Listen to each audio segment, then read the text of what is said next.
बल के समस्त बल सदस्यगण, आप सभी को आपके महानिरीक्षक प्रशिक्षण एवं निदेशक जगजीवन राम रेलवे सुरक्षा बल अकादमी का सादर एवं हार्दिक अभिनंदन। आज मैं आपके समक्ष किसी विशेष प्रयोजन से प्रस्तुत हुआ हूँ और वह यह है कि हम लोग प्रशिक्षण के अध्याय में एक नया आयाम जोड़ने का प्रयास कर रहे हैं। जैसा कि आपको विदित है कि बल में आरक्षी स्तर पर, उप निरीक्षक स्तर पर तथा सहायक सुरक्षा आयुक्त प्रशिक्षु स्तर पर चयन के उपरांत प्रारंभिक प्रशिक्षण एक लंबे एवं निर्धारित समय तक विभिन्न चरणों से गुजरता है और उसके बाद समय समय पर आपको विभिन्न रिफ्रेशर कोर्स तथा एक पद से दूसरे पद पर पदोन्नति होने पर प्री प्रमोशन कोर्स या ओरिएंटेशन कोर्स संस्थागत रूप से कराए जाते हैं। इसी क्रम में हम लोग अपने माननीय महानिदेशक रेलवे सुरक्षा बल महोदय के आदेश अनुसार अपने प्रशिक्षण प्रारूप में एक नया अध्याय जोड़ते हुए एक नई प्रशिक्षण प्रणाली का समावेश करने जा रहे हैं, जिसमें हम अपने कार्यस्थल एवं अपने घर बैठकर अपनी ड्यूटी से संबंधित नए नए विषयों पर ज्ञान अर्जन कर सकेंगे, नए स्किल्स एक्वायर कर सकें और पूरे बल की कार्यकुशलता एवं क्षमता बढ़ती रहे। इस विषय पर माननीय महानिदेशक महोदय जो बल की कार्यकुशलता एवं छवि को उज्जवल करने की दिशा में लगातार अपना बहुमूल्य मार्गदर्शन देते रहते हैं, उन्होंने मुझे आदेश दिया है कि बल के सदस्यों के प्रशिक्षण प्रारूप में ऐसी तकनीक का समावेश किया जाए जिससे कि फील्ड में कार्य कर रहे हमारे बल सदस्यों को वही उनकी कार्यस्थली पर उनके ड्यूटी से संबंधित उनकी उलझनों एवं कठिनाइयों के बारे में संज्ञान लेते हुए विधि एवं अन्य प्रक्रियाओं में नए नए परिवर्तनों के बारे में तथा रेलवे बोर्ड, महानिदेशालय एवं महानिरीक्षक महोदय की ओर से जारी नए नए आदेश निर्देशों की जानकारी तत्काल प्रभाव से प्राप्त कराई जाए।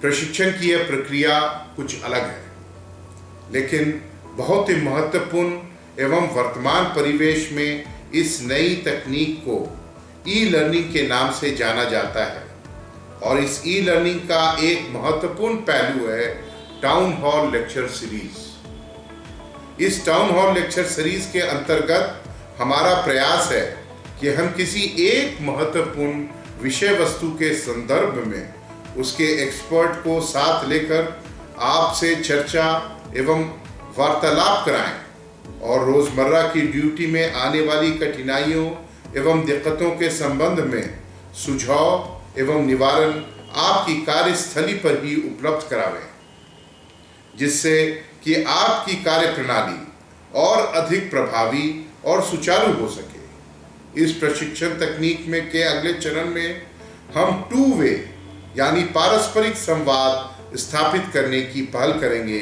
जिसमें रेलवे सुरक्षा बल को पहली बार उपलब्ध NIC प्लेटफॉर्म के माध्यम से आप अपनी रोजमर्रा ड्यूटी में आने वाली दिक्कतों, परेशानियों, आशंकाओं के संबंध में, चाहे वह विधि विज्ञान के संबंध में हो, चाहे वो आपकी जांच प्रक्रिया से संबंधित हो या चाहे सॉफ्ट स्किल एक्वायर करने के संबंध में हो, या अपराधियों की गिरफ्तारी एवं उसके उपरांत की कार्रवाई के लिए मानवाधिकार आयोग द्वारा जारी दिशा निर्देश हों, इन सभी विषयों पर संबंधित विशेषज्ञों से संवाद एवं चर्चा कर उसका निवारण प्राप्त कर सकेंगे।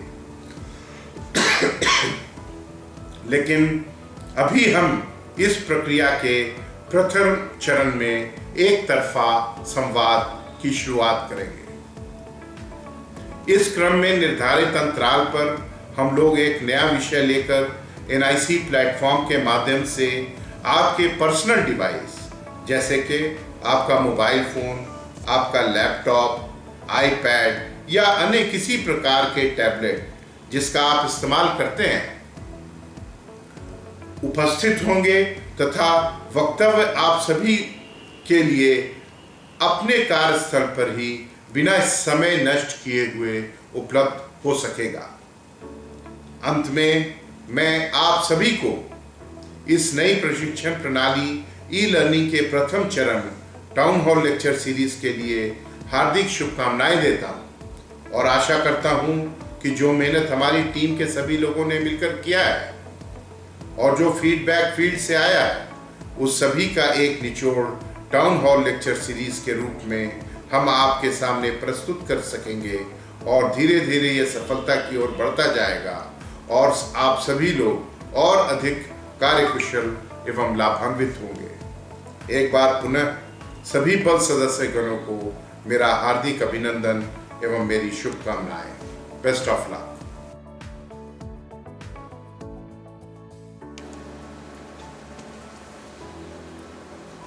नमस्ते, मेरा नाम निवेदिता सिंह है और मैं एक फॉरेंसिक साइंटिस्ट हूँ। हम आज यहाँ पर जो टॉपिक डिस्कस करने के लिए आए हैं, बैठे हैं, डिस्कस कर रहे हैं, वो टॉपिक है crime scene investigation and management. आज हम इस टॉपिक पे कि क्राइम सीन पे हमें क्या क्या करना चाहिए, किस तरह से करना चाहिए और क्या क्या प्रिकॉशंस लेने चाहिए, उस चीज़ पे हम आज डिस्कस करेंगे। तो 3 हमारे मेजर पॉइंट्स हैं जिन मेजर पॉइंट्स पे हम डिस्कस करेंगे। अपराध स्थल मतलब घटना स्थल की जांच हमको कैसे करनी है, वो रेलवे के पॉइंट ऑफ व्यू से कौन कौन से क्राइम सीन हमें जनरली आते हैं हमको देखने में या हमको इन्वेस्टिगेशन करना पड़ता है, कौन सी फॉरेंसिक किट है जिसकी यूटिलाइजेशन करके हम एग्जिबिट को प्रॉपरली अच्छे से कलेक्ट करके उसको इन्वेस्टिगेशन के लिए हम भेजें जिससे एग्जिबिट ख़राब ना हो और हमें ज़्यादा से ज़्यादा इंफॉर्मेशन मिल सके। और तकनीकी मतलब हाई टेक्निक जो आजकल यूज़ हो रही है उन सबको भी हम डिस्कस करेंगे। अच्छा, ये तो एक बात हो गई कि फॉरेंसिक साइंस क्या है, कैसे है, ये आप सब लोग जानते हो, वो हमें डिस्कस करने की ज़रूरत नहीं है। एक बेसिक से स्टार्ट करते हैं।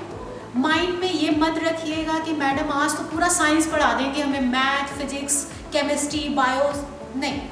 आज हम वो छोटी छोटी चीज़ों को समझेंगे जिस चीज़ों को हम रोज़मर्रा देखते हैं और हम वो छोटी छोटी जो गलतियां हैं उनको इम्प्रूव कर ले तो हमारे घटना स्थल की जो चीज़ें हैं, जो साक्ष्य हैं, जो एग्जिबिट्स हैं, उनको हम आराम से उठा सकते हैं। अब क्या होता क्या है, अपराध क्या है? अपराध की अगर हम डेफिनेशन लें एक लेमैन की तरह तो हम इस तरह से ले सकते हैं कि लॉ के अगेंस्ट कोई काम हुआ है, जो हमारा संविधान है उस संविधान के अगेंस्ट कोई काम हुआ है, वो हम कहते हैं क्राइम है। सीधा अगर हम बहुत लेमैन की तरह हम टेक्निकल में नहीं जा रहे हैं, बहुत ज़्यादा डेप्थ में नहीं जा रहे हैं, हम एक सिंपल से कह रहे हैं कि जो हमारा संविधान है उसके अगेंस्ट कोई काम हुआ है वो है क्राइम। अब उसके अगेंस्ट क्या, कोई अगेंस्ट मतलब हमारा संविधान ये कहता है कि कोई इंसान किसी भी तरह की पीड़ित हो, किसी ने उसे मार दिया हो, किसी तरह से उसको हार्म किया हो, यही तो लॉ के अगेंस्ट हुआ। अच्छा, अब तो ये हमने बता दिया ये आपका घटना स्थल हुआ, ये क्राइम सीन हुआ। अब क्राइम सीन भी अगर आप देखो तो रफली 3 तरह के क्राइम सीन होते हैं। कैसे? एक तो इंडोर जो आपके बोगी के अंदर होता है, एक आउटडोर जो वो प्लेसेस जहाँ पे पटरी है या जो एरिया है, जो स्थान है वो वहाँ पर, उसको हमने बोला। और तीसरा होता है मूवमेंट वाला, मतलब हम एक स्टेशन से चले और दूसरे स्टेशन के पहुँचने के बीच में कहीं क्राइम हुआ और कहीं और जाके हमको डेड बॉडी मिली, ठीक है, तो ये मूवमेंट वाला हो गया। अगर हम उसको डिवाइड करें तो 3 पार्ट में होगा, या तो इंडोर होगा, आउटडोर होगा और एक मूवेबल होगा, जो हमारा एक जगह जहाँ पे क्राइम हुआ है और दूसरी जगह हमको जाके चीज़ें मिली हैं, एक ये हो गया। अब दूसरी बेसिक चीज़ पे आते हैं। तो दूसरी बेसिक चीज़ है कि क्राइम जो होता है वो 3 चीज़ों पे ही बेस ऑन है, चौथी चीज़ होती ही नहीं है। क्या? या तो किसी की हत्या हुई है, या तो आत्महत्या हुई है, या एक्सीडेंट हुआ है, चौथी चीज़ होती ही नहीं है। अब ये हम कैसे प्रमाणित करेंगे कि ये 3 चीज़ हुई है? प्रमाणित करने के लिए हमारे पास क्या है? साक्ष्य। साक्ष्य से ही हम इस चीज़ को प्रमाणित कर पाएंगे कि ये हत्या है, आत्महत्या है, या ये एक्सीडेंट का या दुर्घटना का केस है। अच्छा, आपके यहाँ आपने जैसे एक सुना होगा ना, रिले रेस होती है, 100, 400 वाली होती है, फिर 800 वाली होती है ना? तो उसमें क्या होता है, रिले रेस में क्या होता है, एक बैटल होता है, 100 मीटर वो दौड़ेगा और दूसरे को पास करेगा। तो अगर हम अपने ऑर्गेनाइजेशन की बात करें तो हमारी ऑर्गेनाइजेशन में भी ऐसे ही है। एक स्टेशन से हम दूसरे स्टेशन जब जाते हैं तो हम वो दूरी जब हम तय करते हैं तो अपना बैटल हम दूसरे को देते हैं। तो हमारा एक स्टेशन से दूसरे स्टेशन के लिए जब वो जाती है ट्रेन, तो हमको इन्फॉर्मेशन हो गया, जो हमें सपोर्ट देना होता है, तो हमें मैसेज अप टू डेट पास करना होना ज़रूरी है, एट इज इट। कभी कभी ये होता है कि 10 स्टेशन पहले हमको इन्फॉर्मेशन मिली है, मगर वो क्राइम का अगर हम करें तो हमको 15 स्टेशन बाद हमको वो चीज़ें पता चलती हैं। तो एक तो ये चीज़ हो गया, रिले रेस की तरह हो गया। अच्छा, अगर हमारी ड्यूटीज़ की अगर हम बात करें रेलवे डिपार्टमेंट में, तो एक तो आपकी ड्यूटी ये तो है ही कि प्रोटेक्शन करना है। प्रोटेक्शन करना तो ड्यूटी है ही हमारी, लेकिन साथ में हमें as a human being medical facilities भी उसको प्रोवाइड करानी है प्रॉपरली, और कोई अनवांटेड चीज़ें हुई हैं उसको भी रोकना है। सिक्योरिटी भी हमें देखनी है नेशनल लेवल पे, पब्लिकली तो देखना है, हमें नेशनल लेवल पे भी ये चीज़ देखनी है सिक्योरिटी की, कि अगर कोई हमारे फेस्टिवल क्या हुए, हम ये नहीं कह रहे हमारे फेस्टिवल हो गए 15 अगस्त, 26 जनवरी, 2 अक्टूबर, ये हमारे फेस्टिवल है। इन फेस्टिवल में अगर कोई भी चीज़ होती है और हमें, क्योंकि कोई माध्यम तो चाहिए ना, एक जगह से दूसरी जगह कोई अगर जा रहा है तो सामान ले जाना, कोई भी चीज़ ले जाना, तो मीडियम चाहिए। वो मीडियम रेलवे, क्योंकि रेलवे सस्ता पड़ता है, एक आम आदमी के लिए बहुत बड़ी चीज़ है। हमने जो मतलब हमारी गवर्नमेंट जो प्रोवाइड करा के हमको दी है, तो ये भी हमें देखना है। तो सही से मैसेज को पास करना, अगर हमें अननोन चीज़ मिली है, अब ये होता क्या है, अननोन चीज़ मिली है तो उसको हमको करें कैसे। जैसे एक एग्जाम्पल देते हैं, आपके घर में फ्यूज़ उड़ गया है, तो आपको ये पता है कि आप बोर्ड में जाओगे, फ्यूज़ कैसे लगाया जाता है वो आपने निकाल के तार को लगा के कर दिया। बट अगर आपको नहीं पता है तो आप क्या करोगे? मतलब कहने का ये है कि अगर हमारे पास टेक्निकल नॉलेज नहीं है, इस ओके, हर इंसान को टेक्निकल नॉलेज नहीं है, लेकिन हमें कोई ऐसा काम नहीं करना है जिससे और भी नुकसान हो जाए। मतलब हमें पता है कि फ्यूज़ उड़ गया है, हमें नहीं आता कि उसको हमको कैसे बनाना है, क्या निकालना है, क्या करना है। मतलब हमें ये पता है कि कोई भी इलेक्ट्रॉनिक सामान जो भी बिजली से चलता है उसको ऑन नहीं करना है। ये सिंपल सा, ना हमें ऑन करना है, ना हमें कोई भी लाइट किसी चीज़ से वहाँ से पास करनी है, या कोई माचिस, तीली या कोई भी चीज़ ऐसी नहीं करनी है जिससे वो डिस्ट्रॉय हो। इसी को कहते हैं प्रिकॉशन। देखिए, बुद्धिमान होना ये नहीं कि हमको उसकी डेप्थ की नॉलेज है। बुद्धिमान होना सबसे बड़ी चीज़ ये बताता है कि जो चीज़ जैसे ही है उसको हम एट इज इट ही रखें और उसका एक्सपर्ट आए और उसको सीज कर दे। इसको कहते हैं बुद्धिमान इंसान। बुद्धिमान का कोई ये नहीं पैरामीटर होता है कि आपके पास डिग्री है तभी आप बुद्धिमान हो। बुद्धिमान का मतलब ये होता है कि आप उस चीज़ को सुरक्षित उस जैसी है वैसे ही रखें, और एक्सपर्ट आया जो या उसके बारे में जिसको नॉलेज है वो आया और उसने उस चीज़ को अच्छे से रखा या कलेक्ट किया। अच्छा, अब हम साइंस की कोई बात नहीं कर रहे हैं, हम एक नॉर्मल बंदे की तरह बात करें। देखिए, स्टोरी हमारा क्या होता है, ये एक एज के बाद अगर हम कहें तो हमें समझने की क्षमता ज़्यादा होती है कंपैरिजन याद करने की, लिखने की। तो अगर हम किसी चीज़ को स्टोरी से अगर समझ लेते हैं तो हमें जल्दी अच्छे से समझ में आता है। सिंपल, एक हम सोशल ह्यूमन बीइंग हैं, सामाजिक हमारे कुछ रिस्पॉन्सिबिलिटीज़ हैं, उसको हमें निभाना होता है। तो हमारे यहाँ जैसे अगर एक फंक्शन ले लें, एक शादी का फंक्शन होता है तो उसमें क्या होता है, पहले लड़का लड़की को दिखाया जाता है, कोई बताता है, इन्फॉर्म करता है, फिर अरेंज होता है, फिर उसके बाद कार्ड छपते हैं, देन मीनू डिसाइड होता है कहाँ पे शादी होगी, क्या होगा, किस तरह से होगा। इस तरह से सारी चीज़ें सिस्टमेटिक होती हैं। तो अब ये तो नहीं होता कि जयमाल बाद में होगा और फेरे पहले होंगे। सिस्टमेटिक हुआ ना कि द्वाराचार पहले होगा, जयमाल होगा, देन शादी होगी एंड विदाई होगी। ये एक सिस्टमेटिक है। ठीक इसी तरह घटना स्थल भी होता है।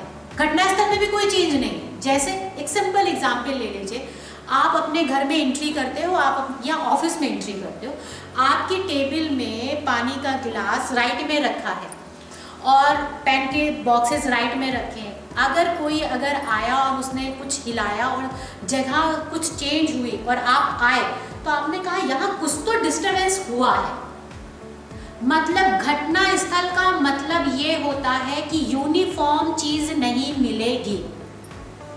जो चीज जैसे सीक्वेंस में है वो नहीं मिलेगी। जैसे एक टेबल में बता दें कि 1 के बाद 2 आएगा, 3 आएगा, 4 आएगा, लेकिन जब घटना स्थल पे जाओगे तो चीज सीक्वेंस में नहीं मिलेगी, वो तो बिखरी हुई मिलेगी और डिस्ट्रॉय मिलेगी। कभी सीक्वेंस में आपको मिलेगी ही नहीं, पॉसिबली ही नहीं है। क्यों? कारण अब देखिए, हमारा ऑर्गेनाइजेशन है, जैसे रेलवे डिपार्टमेंट है, तो हमारे ऑर्गेनाइजेशन में कुछ प्रिंसिपल्स हैं, ठीक है। हमारे यहाँ जैसे एसओपी बनी हुई है, हमारे यहाँ की एसओपी बनी हुई है कि हमारी कार्य प्रणाली कैसी होनी चाहिए, ठीक। ये ऑफिसर है तो इनका क्या काम होगा, ये ऑफिसर है इनका क्या काम होगा, ये ऑफिसर है इनका काम क्या होगा। ये एक तरह की कार्य प्रणाली हमारी चीज़ों की बनी हुई है। तो हमारे फोरेंसिक में भी कि कुछ चीज़ें ऐसी हैं जैसे उसको हमको फॉलो करना ही पड़ेगा, ठीक है। जैसे आपके यहाँ बिना एफआईआर के आप इन्वेस्टिगेशन स्टार्ट नहीं कर सकते। ठीक उसी तरह हम लोगों के यहाँ एक प्रिंसिपल कहा जाता है, जिसको कहा जाता है लोकार्ड प्रिंसिपल। लोकार्ड प्रिंसिपल कहते हैं, ये जो वैज्ञानिक हैं उनका नाम है। इनको हम अगर इस वे में कहें तो विनिमय का सिद्धांत बोला जाता है। और इसको एक हम लेमैन की तरह बोले, जो सरल भाषा में अगर हम इसको बोलें, जब कोई वस्तु या सजीव हो या निर्जीव हो एक दूसरे के संपर्क में आती है तो अपनी पहचान या अपनी छाप एक दूसरे पर छोड़ती ही है। जैसे एक एग्जाम्पल ले लीजिए, ये टेबल है, इस टेबल पे मेरा हाथ सजीव हुआ, टेबल निर्जीव हुई, इस पे मैंने हाथ रखा तो मेरे हाथ के फिंगरप्रिंट इस पे आएंगे, इस पे जो धूल जमी हुई है वो मेरे हाथों पर आएगी। तो ये याद रखिएगा कि घटना स्थल पे ये एक बेसिक प्रिंसिपल है, एक सिद्धांत है जिस पे पूरा घटना स्थल ही काम करता है। मतलब कोई भी व्यक्ति जिसने क्राइम किया है, पीड़ित हो, पीड़िता हो, अपराधी हो, जो भी हो, उसकी मतलब वहाँ की प्रेजेंट इसी चीज़ से हम निकालेंगे। कैसे? वो अपनी कोई चीज़ छोड़कर गया हो, या अपने फिंगरप्रिंट छोड़कर गया हो, या अपने खाने पीने की चीज़ छोड़ के गया हो, ब्लड छोड़कर गया हो, ये सारी चीज़ें वो अपनी छोड़कर गया है, तो मतलब ये लोकार्ड प्रिंसिपल ही लगेगा, ठीक है। अब आ जाते हैं दूसरी चीज़, जैसे हम कहीं जाते, आप अपने जो घटना स्थल जो आपके यहाँ कोई फंक्शन होता है उसकी फोटोग्राफी या वीडियोग्राफी क्यों करते हैं? हम इसलिए करते हैं कि उन मेमोरीज को, है ना, जो हमारी है उसको हम देख सके, रिकॉल कर सके और दूसरे को बता सके। इसीलिए तो करते हैं भाई। तीन ही चीज़ें, एक तो उसको हम कैप्चर कर सके, रख सके संभाल के, जो हमारी हैप्पीनेस मेमोरीज हैं। दूसरी, उस चीज़ों को कभी ज़रूरत पड़े तो हम देख सके, और तीसरे को हम दिखा सके। अब यही फंडामेंटल चीज़ जो है हमको कहाँ काम आती है? कोर्ट में और इन्वेस्टिगेशन में। कैसे? हमारा लॉ ये कहता है कि जब आप घटना, वो आपके लॉ के सेक्शन में है, आप लोगों को सबको पता है कि स्केचिंग करनी ज़रूरी है ना, स्केचिंग करनी ज़रूरी है। तो स्केचिंग करने के लिए हम क्या करते हैं कि हम उसको पेन और पेपर से बनाते हैं, चीज़ों को बनाते हैं। आपको मैं बहुत एक अच्छी चीज़ बताती हूँ स्केचिंग करने के लिए, ध्यान रखिएगा हमेशा। आपने सबने घर बनवाया होगा अपना, तो आर्किटेक्ट आपका घर बनाता है, उसके पूरा नक्शा बनाता है ना। तो फर्स्ट फ्लोर क्या हो गया, सेकंड फ्लोर क्या हो गया, थर्ड फ्लोर क्या हो गया, दरवाज़ा किधर से है, किधर से एंट्री है, कहाँ पर किचन है, कितने बाई किचन है, सीढ़ी कहाँ गई हुई है, ठीक है। और जब हम उसको नगर पालिका में देते हैं तो हमको नियर बाई जो उसका लैंडमार्क होता है वो भी बताना होता है, क्योंकि आप कैसे बताओगे कि इस जगह पर ये हमारी ज़मीन है, उसका एक स्पेसिफिक लैंडमार्क बताना होता है हमें। तो लैंडमार्क के लिए हमें क्या करना होता है? वहाँ की कोई रोड का नाम, कोई ऐसी बिल्डिंग जो गवर्नमेंट की है, या एथोराइज कोई ऐसा ऑफिस, कोई भी व्हाटएवर, मैं ये नहीं कह रही कि ये, लेकिन कोई भी हो सकता है जो हम बता सके यहाँ से 5 मीटर की दूरी पर है, 10 मीटर की दूरी पर है, इस साइड में ये है, इस साइड में। ठीक इसी तरह हमको नक्शा बनाना चाहिए घटना स्थल का। पहली चीज़ तो ये हुई। दूसरी चीज़, हमारे लॉ में घटना स्केचिंग जो है वो बहुत इम्पॉर्टेंट है। वो धारा भी, वो आपके लॉ वाले आपको पता भी होगी, वो उसमें इंक्लूड होती है। अब आ जाती है फोटोग्राफी और वीडियोग्राफी क्यों करना चाहिए। पहली चीज़, हमारा जो डीलिंग होती है वो पब्लिक ट्रांसपोर्टेशन से है। हमारे साथ प्रॉब्लम ये होती है कि हमें बहुत कम टाइम मिलता है। अगर क्या कहते हैं, ट्रैक पे कोई एक्सीडेंट हुआ है तो हमें तुरंत के तुरंत बॉडी को हटाना पड़ता है। क्यों नहीं? क्योंकि अगर नहीं हटाएंगे तो सारा ट्रैफिक हो जाएगा भाई, रेल हमारा सारा और सारी चीज़ें लेट होने लगेंगी। तो हमें तुरंत मूवमेंट करना है। अब आपकी मेमोरी चाहे जितनी भी शार्प हो, लेकिन हम एज अ ह्यूमन बीइंग कहीं ना कहीं मिस्टेक कर लेते हैं। लेकिन अगर हम उसी की वीडियोग्राफी कर लें, फोटोग्राफी कर लें, तो हमें फ़ायदा क्या होगा? हम उसको 10 बार भी देखेंगे तो हमें बहुत सी चीज़ें हम रिकॉल कर सकते हैं, और लिंकअप करने के लिए या इन्वेस्टिगेशन करने के लिए हमें आसानी रहेगी। अच्छा, सबसे बड़ी चीज़ ये है, मैं यहाँ पे प्रेफर ये करती हूँ कि क्योंकि हमारी पब्लिक डीलिंग है, हम प्रेफर ये करते हैं कि प्लीज़ फोटोग्राफी आप बाद में भी कर सकते हो, क्योंकि हमने वीडियोग्राफी कर ली, उसमें हमें जो चीज़ चाहिए उसकी हमने फ़ोटोग्राफ निकाल ली। तो कोशिश ये करिएगा कि आप फोटोग्राफ तुरंत के चक्कर में मत पड़िए, पहले वीडियो रिकॉर्डिंग कर लीजिए। क्यों? क्योंकि हमको और हमारे साथ मजबूरी क्या होती है कि ट्रैक, चाहे कहीं ट्रैक के साइड में पब्लिक की आवाजाही ज़्यादा होती है, आना जाना ज़्यादा होता है, उससे एग्जिबिट डिस्ट्रॉय होता है। इसलिए हमारे पास लास्ट ही, फर्स्ट एंड लास्ट ही है, मतलब करना उसी में है। उसके बाद हमको घटना स्थल की कोई भी चीज़ सही सलामत नहीं मिलेगी। इसलिए हमको उसकी वीडियो रिकॉर्डिंग प्रॉपरली कर लेनी चाहिए, प्रॉपर, बिल्कुल सिस्टमैटिक ढंग से। अच्छा, दूसरी चीज़, अब हम उसको, जब हम वीडियोग्राफी कर रहे हैं, आप अपने घर की बाउंड्री क्यों बनाते हो? ये बताने के लिए ना कि आपका घर यहाँ से यहाँ तक है। ठीक इसी तरह घटना स्थल पर जब आप वीडियो रिकॉर्डिंग कर रहे हो तो आपको एक तरह का सुरक्षा फीता चारों तरफ से लगा देना है। देखिए, हम आपको ये नहीं कह रहे हैं कि फीता ही लगाना है लाल रंग के, लेकिन आप वो वीडियो में ये कैसे आइडेंटिफाई करोगे कि आपका घटना स्थल कितने एरिया में है।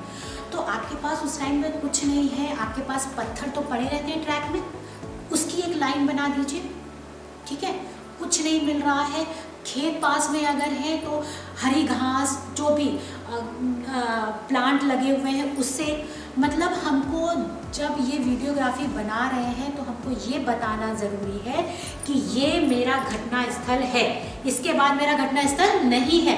तो वो एरिया को बताने के लिए हम उसको क्या करते हैं, एक तो हमको फीता चारों तरफ लगाना है और प्रोटेक्शन के लिए, दोनों चीज़ों के लिए, ठीक है। प्रोटेक्शन के लिए भी कि कोई आके उसको डिस्ट्रॉय ना कर दे, और उसके लिए भी। अच्छा, इसमें मैं एक चीज़ बताना आपको, नॉर्मली आगे हम बढ़ गए, भूल गए, इन्फॉर्मेशन। आपको जैसे आप जब शादी होती है तो कोई आपको बताता है ना कि मेरी लड़की है, मेरा लड़का है, मैं देख रही हूँ, तो इन्फॉर्मेशन देता है ना। तो आपको भी तो इन्फॉर्मेशन कहीं से आई होगी ना, आयु के पास। तो वो इन्फॉर्मेशन कैसी है? वो इन्फॉर्मेशन आपको कंट्रोल रूम से आई है, वो इन्फॉर्मेशन आपके बॉस ने दी है, या इन्फॉर्मेशन आपको पब्लिक की तरफ से आई है, ठीक है, या इन्फॉर्मेशन आपको खुद, आप ड्यूटी पे हो और आपको खुद ही पता चली। तो जैसे ही आपको इन्फॉर्मेशन मिले, इसीलिए कहा जाता है मैनेजमेंट। मैनेजमेंट क्यों कहा जाता है? देखिए, मैनेजमेंट इसलिए कहा जाता है, इसको हम क्राइम सीन मैनेजमेंट क्यों कह रहे हैं? मैनेज करना। हमें यहाँ पे क्या मैनेज करना है? टाइम। अब हमारे पास 2 रिस्पॉन्सिबिलिटीज़ हैं। क्या एक रिस्पॉन्सिबिलिटी है?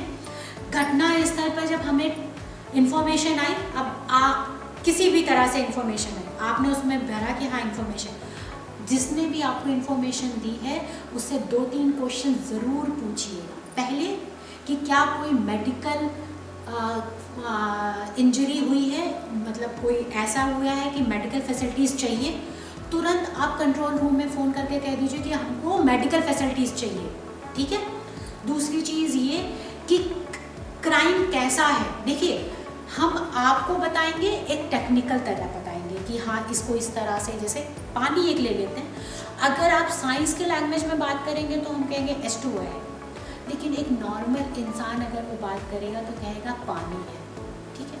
तो यहाँ पे टेक्निकल नॉन टेक्निकल की बात ही नहीं है, जो उसने देखा उसने वो चीज़ बताया। तो जब वो बता रहा है, वो जो इन्फॉर्मेशन बता रहा है वो बहुत इम्पॉर्टेंट है, क्योंकि वो चीज़ें आपके इन्वेस्टिगेशन में हेल्प करेगी, ठीक है। अब हमने इन्फॉर्मेशन ली, उसको वहाँ पर हम गए, मेडिकल फैसिलिटीज़ अवेलेबल कराई। अब इसमें 2 चीज़ें हैं।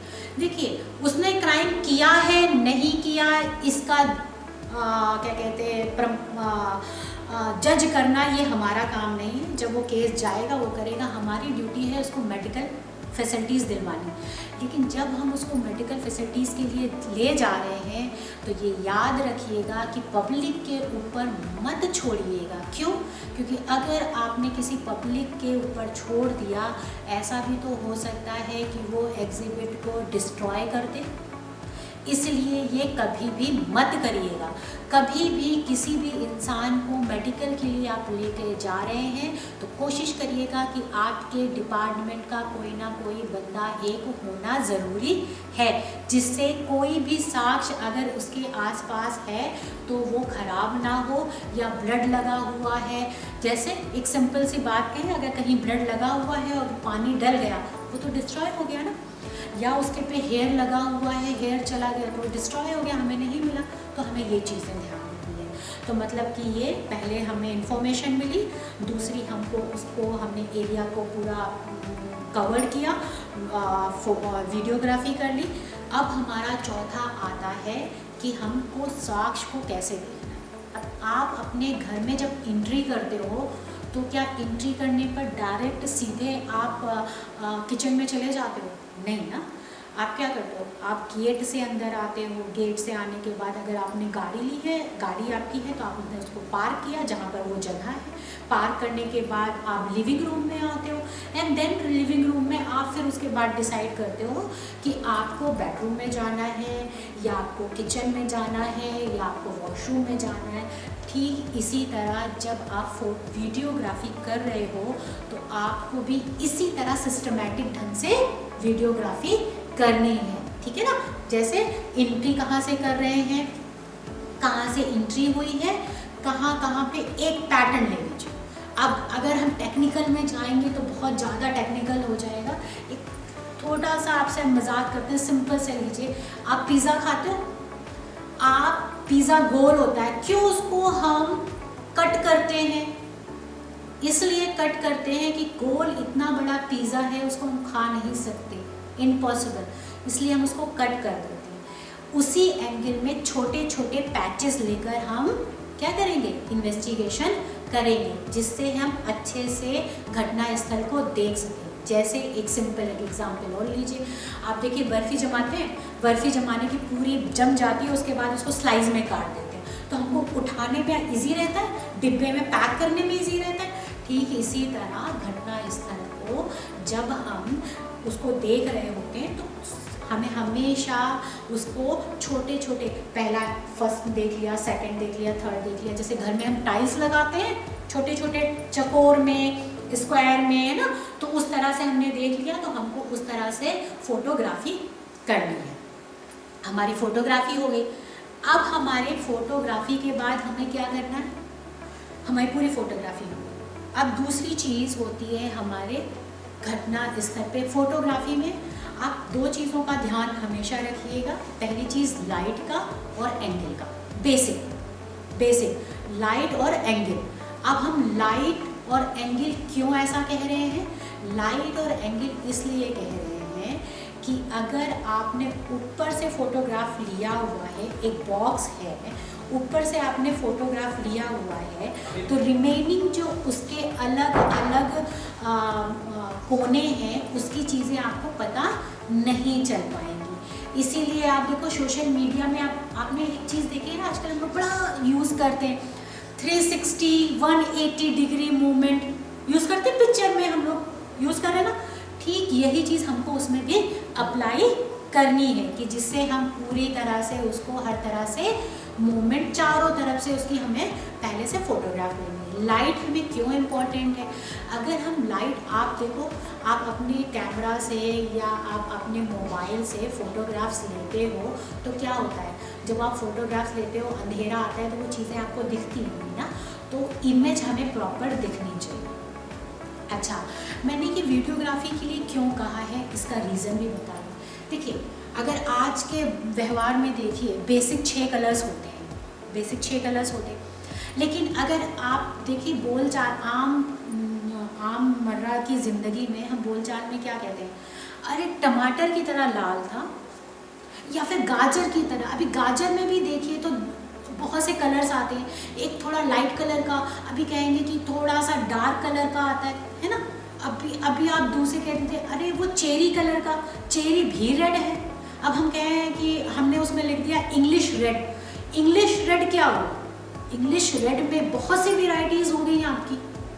ठीक, अगर हमने ग्रीन कलर किया, अब इसमें ग्रीन कलर में भी आप देखिए सरसों का भी ग्रीन कलर होता है, आपकी मिर्ची का भी ग्रीन कलर होता है, पालक में भी ग्रीन कलर होता है, नींबू में भी ग्रीन कलर होता है। ग्रीन कलर हुए ना, अब इसमें हल्का पीला, आप डार्क हो गया, थोड़ा लाइट हो गया है, थोड़ा सा शेडेड वाला हो गया। तो अगर आपने वीडियोग्राफी करके रखी हुई है, फोटोग्राफ उसके निकाल लिए हैं, तो जज साहब को जब आप दिखाओगे ना तो वो बहुत अच्छे से दिखा लोगे कि सर रेड कलर का था ये तरह। तो जज साहब कहेंगे अच्छा रेड बता रहे हो, हाँ, उन्हें समझ में आएगा कि बंदा इस रेड की बात कर रहा है, आइयो इस रेड की बात कर रहा है। क्यों? क्योंकि देखिए हम जब चीज़ को सुनते हैं और देखते हैं तो जो हमारा नर्वस सिस्टम होता है ना वो ज़्यादा एक्टिव होता है कंपैरिजन सिर्फ सुनने से, उस चीज़ को ज़्यादा कैप्चर करता है। तो फोटोग्राफ जो है या वीडियोग्राफ जो है वो हमारी आंखें हैं। आप एक बात मान के चलिए, घटना स्थल की ना आँख होती है, न नाक होती है, न मुंह होता है, न सूंघने की क्षमता होती है, हाथ पैर कुछ नहीं है। हमारा आयो ही उसका सब कुछ है। उसकी आँख भी आयो है, उसका कान भी आयो है, उसकी नाक भी आयो है, उसका हाथ पैर भी आयो है।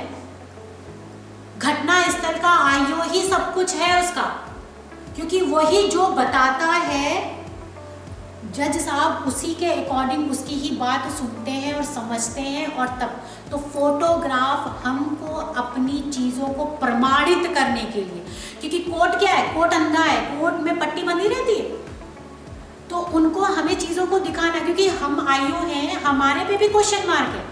जो हम धारा लगा रहे हैं, जो हम घटना स्थल पर साक्ष्य को एकत्र किए हैं, वो भी तो उसको भी तो हमें जज साहब के सामने प्रमाणित करना पड़ेगा कि हमने ये धारा क्यों लगाई है, क्योंकि ये साक्ष्य मिला है, इसको हमने विधि विज्ञान प्रयोगशाला में भेजा है, सर साइंटिफिक टेस्ट करके आया है, हाँ ये चीज़ मैच कर रही है। तो फोटोग्राफ उस चीज़ को एक वेटेज दे देता है, उसको एक ठहराव दे देता है चीज़ों को बताने और समझाने के लिए। वीडियोग्राफी समझ में आ गई, हमें इंफॉर्मेशन समझ में आ गई। अब हम आ जाते हैं डॉक्यूमेंटेशन पे, ठीक है।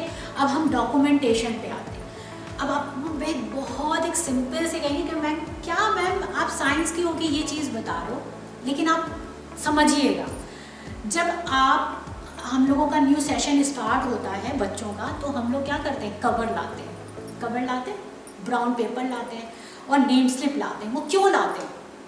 वो इसलिए लाते हैं कि उसको प्रोटेक्ट कर सके, किसको, बुक को। अब हम बुक को क्या है अच्छे से जो होता है ब्राउन पेपर, उसको काटते हैं, अच्छे से लगाते हैं और स्लिप लगाते हैं। उस स्लिप में क्या होता है, हमारा नाम होता है, हम किस सेक्शन में हैं और ये हमारी कौन सी बुक है। तो जब हमको अपनी ड्रॉअर में से बुक निकालना होता है तो हमको पता है ये मैथ की बुक है, ये इंग्लिश की बुक है, ये सोशल साइंस की बुक है, ये ड्राइंग की बुक है। तो हमको एग्जिबिट भी ऐसे ही करना है, ठीक है। अब आ जाते हैं एग्जिबिट। एग्जिबिट क्या होता है? अब पैंडेमिक ने हमें बहुत नुकसान भी पहुंचाया, मैं ये नहीं कहूँगी, चाहे वो हम हो, आप हो, पूरी दुनिया उस चीज़ से सफ़र की, ठीक है, हर कोई उससे सफ़र किया। मगर कहते हैं ना कि नेचर है, समय के अनुसार सब चीज़ों में परिवर्तन होना ही नेचर कहते हैं कि परिवर्तन होता ही है। आज जो चीज़ है कल वो चीज़ें में परिवर्तन होगा ही होगा, कोई नहीं। तो पैंडेमिक में बहुत चीज़ चली, वो हुआ ऑनलाइन शॉपिंग। सब लोग करते हो, कोई ऐसा बंदा नहीं है कि जो ऑनलाइन शॉपिंग नहीं करता है। तो आप बेसिक चीज़ उनकी समझ लीजिए। बेसिक, जब भी आप कोई सामान मंगवाते हो उनकी पैकिंग कैसी होती है? बहुत अच्छी होती है ना। इलेक्ट्रॉनिक पैकिंग अलग होगी, आपने कोई फूड मटेरियल दिया है तो उसकी पैकिंग अलग हो जाती है, आपने कोई कपड़े या कोई चीज़ होती है वो अलग हो जाती है, पैकिंग अलग अलग होती है ना। एक दूसरा एग्जाम्पल ले लेते हैं, क्योंकि देखिए हम लोग जिस डिपार्टमेंट में हैं वहाँ पे ऐसा तो नहीं हो सकता कि एक ही जगह हम पूरी जो हमारी जॉब है वो हम कर लें। हर जगह हमारी ट्रांसफ़र होते रहते हैं, आज यहाँ से वहाँ, वहाँ से वहाँ। तो हम अपना सामान लेकर जाते हैं, तो किचन में हम कांच को कैसे पैक करते हैं वो ध्यान रखना है, ठीक। छुरी जो होती है उसको कैसे, क्या ऐसे ही लिफाफे में डाल देते हैं? नहीं ना, उसको पैक करते हैं। आपकी शेविंग किट जो होती है, आप एक नॉर्मल लीजिए, आपकी शेविंग किट है, आप क्यों उसके ब्लेड को रिमूव करके उसके जो उसका पैक होता है या जो डिब्बा होता है उसमें क्यों रखते हैं कि कहीं कोई ऐसे उठाए तो उसका हाथ ना कटे या तो ठीक इसी तरह हमको भी एग्जिबिट को रखना है। अब सिंपल एक एग्जांपल और ले लेते हैं। आपके जो एग्जिबिट होते हैं वो तीन ही तरह के होते हैं, चौथा होता ही नहीं है, तीन ही तरह के होते हैं, ध्यान दीजिए। क्या? एक होता है ठोस, एक होता है द्रव और तीसरा होता है गैस। कहोगे मैम ये कैसे हो गया, ठोस, द्रव और गैस? अब हम पहले गैस डिस्कस कर लें, क्योंकि छोटा सा। गैस कभी भी आप कलेक्ट नहीं कर सकते। गैस में क्या होता है, इम्पैक्ट आता है, मतलब कोई चीज़ जल गई है तो जला हुआ चीज़ उसकी ऐश। कोई गटर में कोई साफ कर रहा है, उसने सांस लिया तो उसका फेफड़ा। कहीं पे कोई ब्लास्ट हुआ और वो बंदा मरा तो एक्सप्लोजिव हुआ, विस्फोट हुआ, तो वहाँ पे जली हुई चीज़ें उसी से हम निकालेंगे। तो गैस के जो एग्जिबिट होते हैं वो इम्पैक्ट डालता है, ठीक है, वो एग्जिबिट हो गए। ठोस आपकी जितनी भी हमारे ठोस चीज़ें हैं, चाहे वो लोहा, लकड़ी, हाँ, कोई भी इंस्ट्रूमेंट, सारे जितने भी आपके इंस्ट्रूमेंट टूल्स आपके जितने भी आते हैं, ये सारी चीज़ें क्या हो गई आपकी ठोस। इवन अगर हम इसमें लें कि आपके कपड़े भी एक तरह के ठोस ही है, मतलब अगर लें तो मतलब उसको आप कपड़ों को अगर लें तो ठोस में ही आता है, क्योंकि हम उसको ही लेंगे और किसी में द्रव में तो ले नहीं सकते। तो कपड़ा हुआ, बैग हुआ आपका, ये सारी चीज़ें उसमें आ गई। अब द्रव में क्या आ गया, द्रव में जितनी भी आपकी लिक्विड चीज़ें, जो तरल चीज़ें हैं वो, अब अगर हम मोटा मोटा देखें तो विसरा आ जाता है आपका, ठीक है। अब विसरा आया तो मैं इसी में आपको एक और चीज़ ऐड कर देती हूँ। अब आप विसरा के लिए गए, वहाँ पे पोस्टमार्टम करवाया और कलेक्ट किया। आप सिंपल एक एग्जाम्पल लीजिएगा, आप घर में अचार देखा है, अचार को आप शीशे के बॉटल में क्यों रखते हो? सिंपल सी बात है, क्यों रखते हो? क्यों? क्योंकि उसमें जो अम्लीय चीज़ें हैं वो प्लास्टिक को काट देती हैं। ठीक इसी तरह जो हमारे ऑर्गन्स होते हैं उसको हमें रखना है। नमक क्या कहते हैं, अचार में क्यों डालते हैं? जिससे वो मसाला जो है अच्छे से पिकल में क्या हो जाए, मिक्स हो जाए, गल जाए, उसको गलने में और प्रिजर्वेटिव में काम आता है। नमक दो काम आता है, एक तो गलने में और प्रिजर्वेटिव में। तो जो विसरा है वो जब ऑर्गन्स जब गलेंगे और प्रिजर्व रहेंगे तो जो उसका पानी जो होता है वो भी हम टेस्ट करने के लिए करते हैं। अब अचारदानी को हम एयर टाइट क्यों रखते हैं? क्योंकि उसमें फंगस ना लगे। फंगस लगा, एग्जिबिट खराब। ठीक इसी तरह हम जो हमारा क्या कहते हैं विसरा है उसको भी हम एयर टाइट रखेंगे। अब एक सिंपल से एग्जांपल है, मैं टेक्निकल में जा ही नहीं रही हूँ, रोज़ की ज़िंदगी की चीज़ों की जो है मैं उसी में आपको बता रही हूँ कि ऐसे करना, ठीक है। अब इसमें एक चीज़ और है, विसरा होता क्या है? हम भाई हमने डॉक्टरी नहीं पढ़ी, हम MBBS नहीं। अगर हमसे कोई पूछे कि क्या, तो ऐसे समझ लीजिए खाने से लेकर वेस्ट मटेरियल निकालने के बीच में जितने भी अंग इस्तेमाल होते हैं, मुंह से लेकर डिस्ट्रॉय चीज़ निकालने के बीच में जितने भी अंग हमारे इस्तेमाल होते हैं वो सारे विसरा में आते हैं। बस सिंपल, ये यहाँ से यहाँ तक इतना ही लेना है।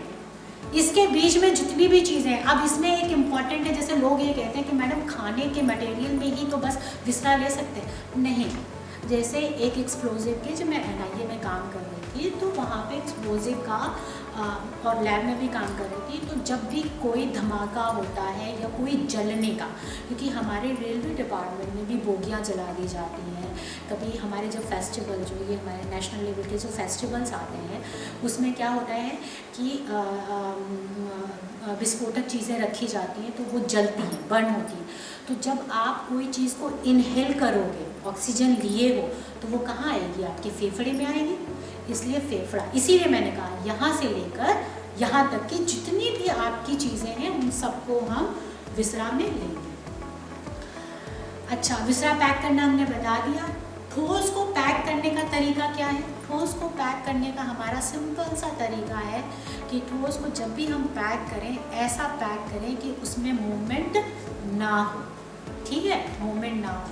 आपने देखा होगा कि एक पार्कर के पेन आते हैं, आपने ध्यान से देखा होगा, उस पार्कर के पेन में आप देखिए कि आप जब खोलिए तो वहाँ पे दो जगह एक हुक टाइप का लगा रहता है जिससे पेन टाइट हो जाता है, ठीक है ना। तो ठीक इसी तरह कोई भी ठोस चीज़ को जब भी हम पैक करें, हमेशा ये ध्यान रखें कि उसको पेपर में लपेट दें या पेपर में लपेट दें, और न्यूज़पेपर में नहीं, क्योंकि न्यूज़पेपर में अगर आप लपेटोगे तो वो केमिकल होता है, वो केमिकल से केमिकल अगर उसमें कोई ब्लड या कोई भी चीज़ है तो वो नुकसान कर जाएगा। तो हमें क्या 3 चीज़ें यूज़ करनी है? 3 चीज़ ऐसी होती हैं अगर उसमें कभी भी आप पैक करके देते हो ख़राब नहीं होगी। पहला होता है कागज़, दूसरा होता है रुई, ठीक है, और क्या कहते हैं, तीसरी चीज़ होती है कपड़ा, ठीक है, आपका सूती कपड़ा, जो बिना रंगीन कपड़ा हो, सादा, जो हमारे यहाँ पार्सल आते हैं उसको पैक करने के लिए इस्तेमाल करते हैं, वो वाला। तो सूती कपड़ा, रुई और हमारा कागज़। अब कागज़ कौन सा? कागज़ वो जब हम रेस्टोरेंट में जाते हैं तो हम नैपकिन यूज़ करते हैं, तो वो नैपकिन, क्योंकि वो नैपकिन में क्या होती है, सोखने की क्षमता होती है। और ये जो तीनों चीज़ें हैं, ये तीनों चीज़ किसी भी तरह का नुकसान नहीं पहुंचाती। अगर कहीं छुरी पे ब्लड लगा हुआ है और हमने उसको फोल्ड कर दिया तो वो ब्लड जो है वो उसमें ख़राब नहीं होगा, क्योंकि वो सोख लेगा, वो ड्राई हो जाएगा, इसलिए हमने उसको कर दिया। जैसे आप कहीं पे ब्लड गीला पड़ा हुआ है तो आप उसको कैसे उठाओगे? तो 2 ही चीज़ें हैं, या तो आपके पास टेस्ट ट्यूब्स हैं तो आपने टेस्ट ट्यूब से क्या किया, उठा लिया, उसमें सिरिंज से उठा के, और कोटेड आती हैं। अब वो कोटेड कैसे आती हैं मैं वो भी आपको बता देती हूँ। आप मार्केट में जाते हो तो आपने देखा हुआ है कि जूसेस आते हैं, तो जूसेस में लिखा हुआ होता है ना कि आप जब भी आप इसको ओपन करोगे तो 5 दिन में आपको ये जूस को ख़त्म कर देना है, फ्रिज में रखना है। क्यों? क्योंकि वो ऑलरेडी केमिकल ट्रीटेड होता है। ठीक इसी तरह ब्लड को क्या कहते हैं, प्रोटेक्ट करने के लिए केमिकल्स लगे रहते हैं। जैसे हमारे यहाँ पैथोलॉजी वाले आते हैं ना टेस्ट करने के लिए, आपका ब्लड सैंपल लेते हैं, तो देखा है इनके पास टेस्ट ट्यूब होती है, उस टेस्ट ट्यूब के अंदर केमिकल लगा रहता है, वो प्रोटेक्शन वाला होता है। तो उसमें हमने ब्लड कर लिया, सीज कर दिया, तो वो ब्लड खराब नहीं होगा, इसलिए हमको वहाँ पे उसमें ब्लड ले लिया। दूसरी चीज़ हमें क्या करनी है कि जहाँ पे ब्लड गिरा है वहाँ पे हमने कपड़े या रुई रख दी, उसने उसको क्या कर लिया, एब्जॉर्ब कर लिया। अच्छा, एक चीज़ याद रखिएगा कि घटना स्थल पे आपको कोई भी चीज़ मिली हुई है, एक तो गीली चीज़ अगर मिली हुई है तो आपको गीली चीज़ पैक नहीं करनी है। दूसरी चीज़, हमारे यहाँ उल्टा करना है, हम लोग धूप में इसलिए चीज़ों को रखते हैं कि वो क्या, उसमें जो भी बैक्टीरिया, जीवाणु, जितने भी फंगस हैं या जो भी है वो ख़त्म हो जाए। यहाँ पे क्या करना है, हमको धूप में ना सुखाकर छाया में सुखाना है। ये याद रखिएगा, किसी भी तरह का एग्जिबिट क्यों ना हो, हमको धूप में सुखाना नहीं है, हमको उसको ड्रायर से भी सुखाना नहीं है, छाया में सुखाना है और पंखे की हवा में सुखाना है। ये याद रखिएगा। गीली चीज़ कभी भी अगर आपने रख दी, उसमें फंगस लग गया, वो चला गया, उसमें कुछ भी नहीं बचेगा, कुछ भी नहीं बचेगा, कुछ भी उसमें निकाल ही नहीं सकते आप। तो ये याद रखिएगा, कोई भी चीज़, इवन जैसे एक केस में था कि बंदे ने कुछ खाया और खाने के बाद वोमिटिंग कर दी। अब वोमिटिंग कर दी तो वैसे भी उसमें जो क्या कहते हैं मटेरियल है उसमें एसिड का ज़्यादा रहेगा। आपने उठाया चीज़ों को करके और आपने उसको माल खाने में जमा कर दिया, अब उसमें फंगस लग गया, उसमें कोई भी चीज़ हमको नहीं मिलेगी। ठीक है, तो आप क्या करिए, एक तो सबसे पहली चीज़ ये कि किट के साथ ऑलरेडी ट्यूब्स मिलते हैं, टेस्ट ट्यूब मिलते हैं या बॉक्स मिलते हैं, उसमें आपने रख दिया।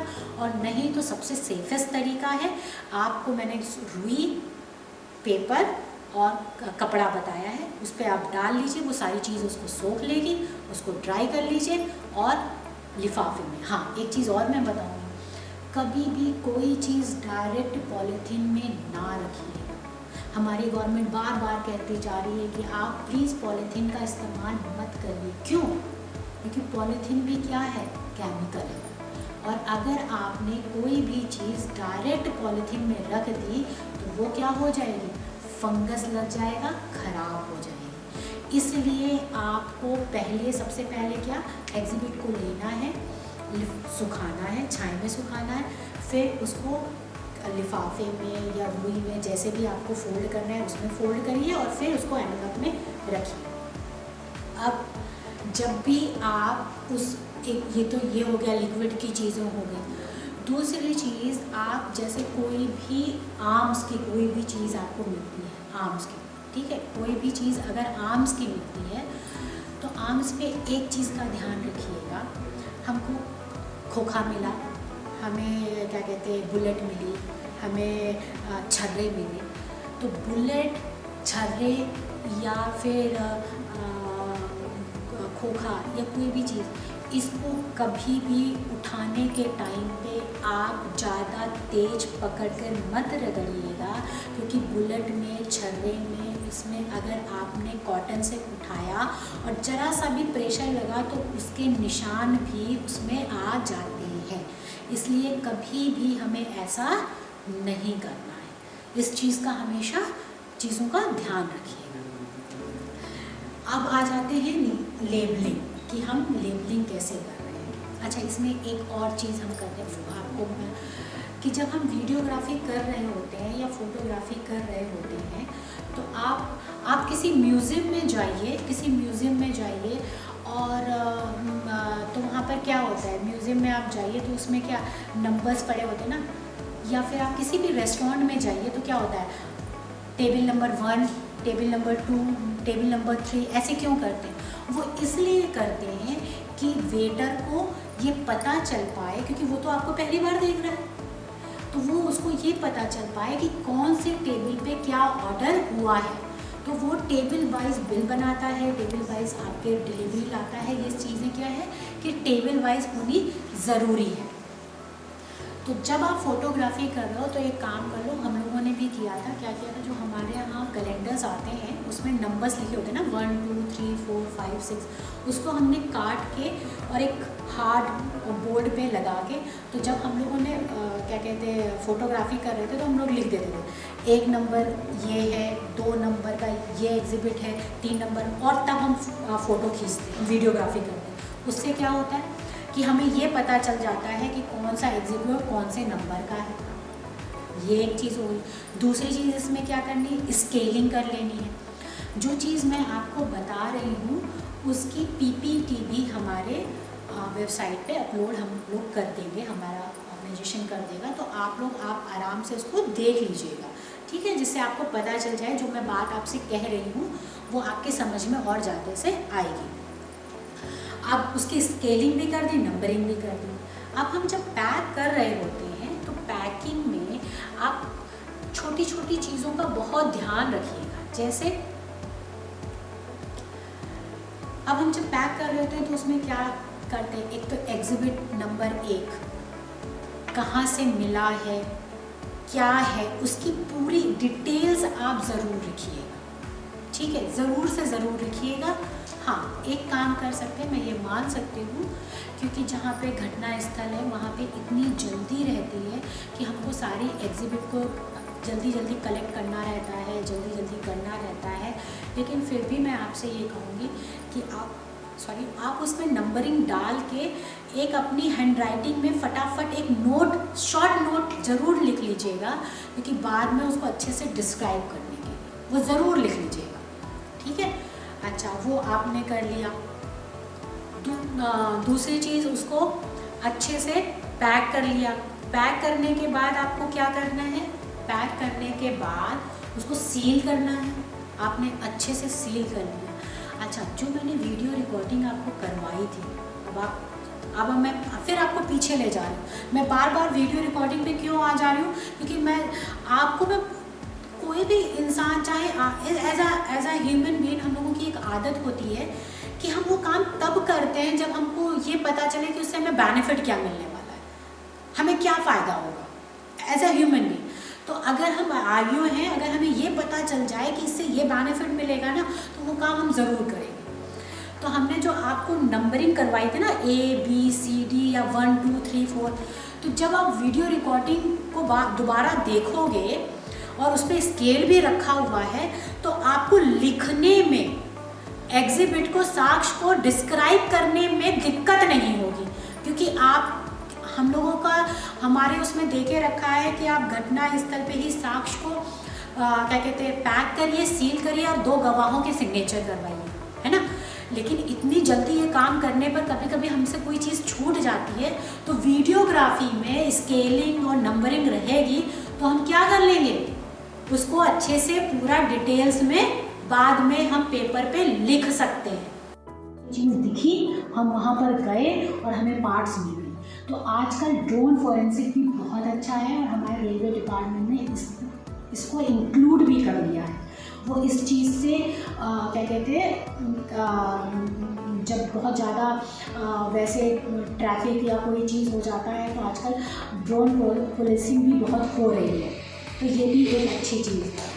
अगर हम अपने रूटीन में अगर हम देखते हैं तो हमारे यहाँ क्या, जो मैंने केसेस बताए थे वो क्या होता है, सुसाइड के केसेस आते हैं, एक्सीडेंटल के केसेस आते हैं, कोई भी आपके डकैती हो रही है या कोई तस्करी हो रही है आपके ड्रग्स के, ठीक है, बलात्कार भी, सेक्सुअल असॉल्ट भी के केसेस भी हमारे उसमें आते हैं, ठीक है, आर्सन के केसेस भी हमारे उसमें आते हैं। तो बहुत से केसेस हमारे उसमें आएंगे। फर्दर हम फ्यूचर में एक एक केसेस को भी हम डिस्कस करेंगे कि आर्सन के केसेस में हमें क्या प्रिकॉशंस लेने हैं, अगर हमें सेक्सुअल असॉल्ट का कोई केस हुआ है तो उसमें हमें क्या लेना है, ह्यूमन ट्रैफिकिंग के केसेस हैं तो हमें क्या ध्यान देना है, हमें अगर हमारे पास ड्रग्स के केसेस आए हैं, ड्रग्स का हमें कैसे पता चलेगा क्या है, कैसा है, कौन सा ड्रग्स है,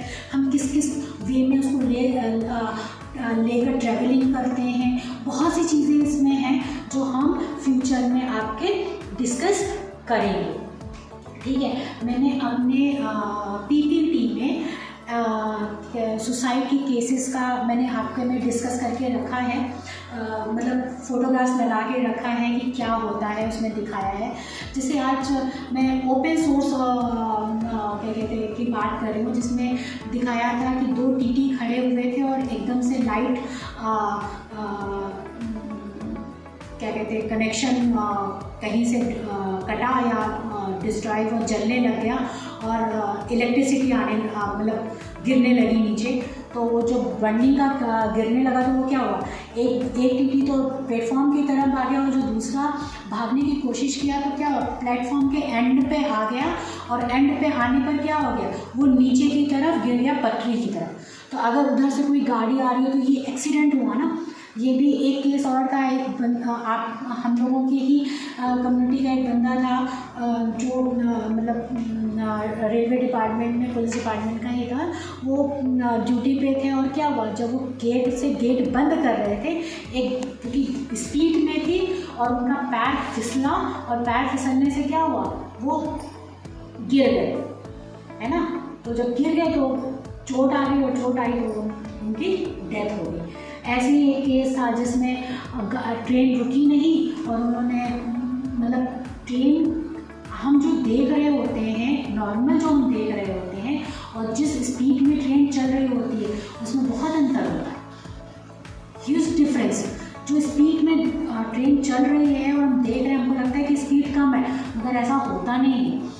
ये कानपुर के साइड में का केस है। उन्होंने कहा कि हमारे गांव के पास में ही, घर के पास में ही रुकी है, चलो हम उतर लेते हैं। और इस चक्कर में पहले लड़का उतरा और फिर उसके बाद फादर उतरे और उतरने के बाद जैसे ही उतरे और दोनों की डेथ हो गई। क्यों डेथ हो गई? कारण उनकी इंजरी, उनके हेड इंजरी हुई। अच्छा, इसमें इंजरी में हम तो वो बाद में जाएंगे कि इंजरी का क्या क्या होता है, किसी और टॉपिक में हम डिस्कस करेंगे। लेकिन जब किसी ने हमें मारा होता है तो उसमें इंजरी यूनिफॉर्म में नहीं होती, और जब हम गिरते हैं या एक्सीडेंट होता है तो जो चोट है वो यूनिफॉर्म में होगी। मतलब अगर हम गिरे, हम अपने लेफ़्ट हैंड पे गिरे तो हमारी इंजरी यहाँ ज़्यादा होगी, और अगर हम अपनी पीठ के बल गए तो वहाँ पे इंजरी कम, क्योंकि सबसे पहला जो क्या कहते हैं ये प्लेस है, जो हमारा सरफेस है या जो पत्थर है, उसके टच में हमारी बॉडी लेफ़्ट साइड है ना। तो लेकिन जब किसी की हत्या करते हैं तो वो यूनिफॉर्म में नहीं होगी, वो कहीं भी चोट लग सकती है। तो हम वो बाद में आपसे डिस्कस करेंगे। फिर कोई एक केस था जिसमें एक बंदा जो है वो इंजन पे मतलब जो बोगी है उस पर खड़ा होकर सेल्फी ले रहा था, संतोष नाम का था, मोबाइल से। और क्या हुआ, ट्रेन एकदम से मूवमेंट की और करंट पास हुआ और उसकी डेथ हो गई। तो ये सारी चीज़ें, उसमें क्या हम प्रिकॉशंस लेते हैं, क्या क्या चीज़ें ध्यान में रखनी चाहिए, ये सारी चीज़ें हम उस पर डिस्कस करेंगे। अच्छा, एक चीज़ और मैं बता दूँ आपको, एक रफली अभी घटना की ही बात आ रही है। जब ट्रेन पे कोई चीज़ हम रखते हैं और जब वो कटती है तो वो प्रॉपर 2 पार्ट्स में डिवाइड हो जाती है, हमेशा याद रखिए, कभी भी बचती नहीं, वो 2 पार्ट में डिवाइड हो जाती है। लेकिन अगर आप ऐसे एग्जाम्पल समझिए, आपने सबने चाइनीज़ खाया होगा ना, तो चाइनीज़ में जो चॉप करने के लिए आते हैं, देखिए छुरी से या किसी चीज़ से जब उसको चॉप करते हैं तो जो वेजिटेबल्स चॉप किए रहते हैं उस पर उसकी वो डिज़ाइन बनी रहती कि नहीं बनी रहती, एग्जैक्टली बनी रहती है। इसलिए अगर हमने किसी का गला काटा है तो वहाँ पे धागे के निशान होंगे, हमने चाकू से मारा है तो चाकू के निशान होंगे, अगर हमने उसको क्या कहते हैं फायरिंग की है तो अंदर जब बुलेट जाएगी तो जो रोल होता है तो उसके निशान होंगे, क्योंकि जो घूमती हुई जाती है बुलेट, हमेशा घूमती हुई जाती है ना, तभी तो वेलोसिटी से तभी तो वो अटैक करती है, वो जब टूटे तो वो बार में लेकिन जब पटरी पे कोई जब बॉडी पड़ी रहती है या कोई सुसाइड करने जा रहा है, अभी वो डिस्कस नहीं कर रहे हैं, हम सिर्फ बॉडी की बात कर रहे हैं, या वो सुसाइड कर रहा है, एक्सीडेंट हो रहा है, कोई भी हो रहा है, हमें बॉडी अगर मिलती है तो हमें वो 2 पार्ट में मिलेगी, कटी हुई, चाहे थोड़ी कटी हुई हो और ज़्यादा कटी हुई हो। और हमारे यहाँ बॉम्बे ऐसी जगह है जहाँ पे सबसे ज़्यादा ट्रैक क्रॉस करने के टाइम पे सबसे ज़्यादा मृत्यु होती है, वहाँ पे सबसे ज़्यादा मृत्यु होती है। अब इसमें अब नेक्स्ट टाइम जब हम ये चीज़ों को डिस्कस करेंगे तब हम बताएंगे कि क्या क्या चीज़ें एग्जिबिट हमको उस टाइम पे जब हमको डेड बॉडी मिली है, हम पोस्टमार्टम करवा रहे हैं या पोस्टमार्टम के लिए लेकर गए हैं, तो हमको डेड बॉडी से क्या क्या चीज़ें सीज करनी है, और अगर कोई घाव लगा है तो हमें क्या बातें हमें ध्यान में रखनी है। ठीक है, अब कोई कहीं डकैती मतलब कोई भी थेफ्ट हुआ है, अब थेफ्ट हुआ है तो थेफ्ट में एक चीज़ याद रखिएगा कि पीड़ित व्यक्ति तो आपको वहीं पे मिल जाएगा, लेकिन जो अपराधी होगा वो आपको वहाँ पर नहीं मिलेगा।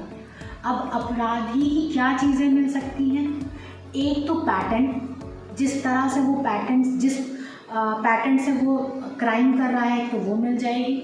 ठीक है, दूसरी चीज़ क्या मिल जाएगी, कहीं पर आपके कैमरा लगा हुआ है और वो पास हुआ है, उस कैमरे में रिकॉर्डिंग मिल जाएगी आपकी, वो एक मिल जाएगा। या फिर उसका कोई भी आप इस तरह से देखिएगा कि उसने कोई चाकू या कोई चीज़ या कोई ब्लड या फिंगरप्रिंट भी वहाँ पर हमको मिल जाएगा। उसमें डकैती में भी बहुत से एग्जिबिट्स होते हैं जो हम डिस्कस करेंगे। हमारे पास अभी जो चीज़ें हैं वो बहुत शॉर्ट चीज़ें हैं, लेकिन मतलब टाइम बहुत शॉर्ट है, तो इसमें मैं छोटी छोटी चीज़ें आपको बता रही हूँ कि जो आपको पीड़ित व्यक्ति है कृपया करके उससे सारी डिटेल्स ज़रूर पूछ लीजिएगा कि आपने क्या खाया, आपने कब पिया, आप कब सोए, आपका किसका फ़ोन आया था, आप कब वॉशरूम गए थे, वो कहाँ पर बैठा हुआ था, कितनी देर बैठा हुआ था।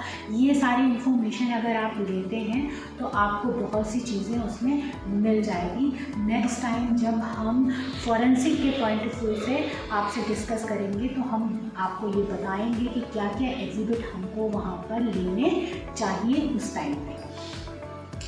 नेक्स्ट देखिए, एक चीज़ मैं आपको एक रफली आपको एक बात बता देती हूँ। जैसे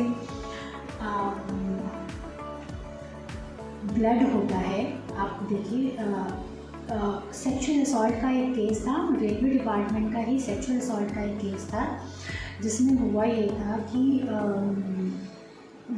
जो मतलब पीड़ित बंदा था, मैं यहाँ पे जेंडर किसी को भी नहीं कह रही हूँ, मैं जनरल बेस पे बात कर रही हूँ। तो जो बंदा था उसके ब्लड के स्टेन जो है वो वॉशरूम में पाए गए। ठीक है, और उसने क्या किया था। इसमें 2 केसेस हैं, मैं जल्दी बता रही हूँ कि हमारे पास टाइम थोड़ा सा लिमिटेशंस हैं। नेक्स्ट कभी इस टॉपिक पे बात करेंगे सेक्सुअल असॉल्ट के में, तो हम और भी डेप्थ में इसको डिस्कस करेंगे। उसमें क्या था कि जो बंदा था वो नाबालिग था, और जिसने ये सेक्सुअल असॉल्ट का काम किया था, मतलब जो सेक्सुअल असॉल्ट जिसने क्राइम किया था, उस बंदे के फिंगरप्रिंट जो है उसके ब्लड लगा हुआ था, उससे उसने किया था। और बाद में उसने क्या किया, पानी में डाल के धो के सब चीज़ें कर दी थी। लेकिन हम लोगों के पास एक केमिकल आता है, जिस केमिकल को अगर हम स्प्रे कर दें तो उस स्प्रे करने से हमें ब्लड का प्रेजेंट की पता चल जाती है, ठीक है। इसी तरह हमारे पास यूवी लाइट और क्या कहते हैं IR होता है, एडवांस फोटोग्राफी होती है। वो भी एक टॉपिक है, वो भी हम डिस्कस करेंगे इन फ्यूचर आपसे। उसमें अगर आपके फिंगरप्रिंट बने हुए हैं तब भी वो फिंगरप्रिंट हमको दिख जाते हैं, जो हमको नेकेड आई से नहीं दिखती। तो आज की ये एडवांस जो है हमें, उससे हमें पता चलती है। जैसे आप ऐसे समझ लीजिए नॉर्मल सी चीज़, हमें जब दूर का चश्मा हमें नहीं दिखता या पास की कोई चीज़ नहीं दिखती तो हम चश्मा लगाते हैं, तो हमें वो चीज़ें अच्छे से प्रॉपर दिखती। ठीक इसी तरह फॉरेंसिक में कुछ लाइट है, जैसे यूवी हो गई, IR हो गया, उससे हम पता लगा लेते हैं, ठीक है। उनकी फ़ोटोग्राफ्स ले लेते हैं, तो हमको वो एग्जिबिट हमको अपनी नेकेड आई से नहीं दिखता, लेकिन हम इंस्ट्रूमेंट यूज़ करके या नई टेक्नोलॉजी यूज़ करके अगर हम करते हैं तो हम उसका पता लगा लेते हैं, ठीक है। इसमें एक और भी चीज़ थी, जैसे उस पीड़ित बंदे की जो अंडर गारमेंट्स थे और वो थे, उसमें कहीं भी कोई चीज़ पता नहीं चल रही थी जब हम लोगों ने उसका फ़ोटोग्राफ्स लिया। मगर जब हमने उसको स्प्रे करके यूवी में जब देखा तो हमें वहाँ पे उसके बॉडी फ्लूइड्स पता चले। तो बॉडी फ्लूइड्स भी हमारे लिए बहुत इम्पॉर्टेंट हैं। 7 तरह के बॉडी फ्लूइड्स होते हैं, वो भी हमारे इन्वेस्टिगेशन में बहुत हेल्पफुल होते हैं कि उसको हमें कैसे प्रिजर्व करना है और वो हमें कहाँ से लेना चाहिए, कैसे लेना चाहिए, कैसे प्रिजर्व करना चाहिए और किस तरह वो हमें काम आएंगे। जब ये मैं DNA का चीज़ें करेंगे तब हम उसमें आपसे डिस्कस करेंगे। जैसे क्या कहते हैं, आप बहुत से केसेस बर्निंग के केसेस हैं, तो विस्फोटक किट आती है, एक्सप्लोजिव किट आती है, ठीक है, ड्रग्स किट आती है। तो जब फर्दर फ्यूचर में हम डिस्कस करते जाएंगे तो आपको एक एक चीज़ इस पर हम बताते जाएंगे। मेरी PPT पे मैंने एक रफली आपको बताया है सब चीज़ें, लेकिन इन फ्यूचर हम और भी चीज़ें आपको इस पर डिस्कस करेंगे एक एक पॉइंट लेके। अभी तो यहाँ पे हमने जनरल आपको चीज़ों को बताने की कोशिश की है। इन फ्यूचर में हम एक एक टॉपिक लेकर इसको डिस्कस करेंगे और बताएंगे कि बेसिक चीज़ें हम कैसे इस्तेमाल करके इन्वेस्टिगेशन को कम टाइम में ज़्यादा अच्छा कर सकते हैं। Thank you very much. नमस्ते। जय हिंद।